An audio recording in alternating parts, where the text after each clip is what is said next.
κυρία Βαλαβάνη, η οποία είπε δεν τα θέλουμε τα δισεκατομμύρια τους, γιατί είναι μνημονιακά λεφτά. Ποιος την ρώτησε? Και στο όνομα ποιον απαντάει ότι δεν θέλει η Ελλάδα τα 7,5 δισεκατομμύρια που έχει συμφωνήσει να πάρει? Αυτή είναι η ανευθυνότητα του παλιού πολιτικού συστήματος. Ο ένας που τρομοκρατεί και ο άλλος που λέει δεν τα θέλω τα λεφτά σου, θα πεθάνω φτωχός. Όχι. Εμείς λέμε κάτι άλλο. Ότι οι συμφωνίες που έχουμε κάνει με την Ευρώπη ισχύουν.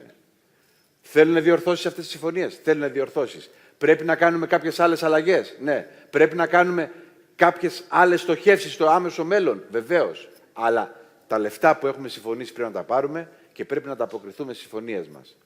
Τώρα, δεν πιστεύω ότι αυτή την υπόθεση της διαπραγμάτευσης και γενικά της επανατοποθέτησης της ευρωπαϊκής πορείας της χώρας μπορεί να τη φέρει εις πέρας ο ΣΥΡΙΖΑ.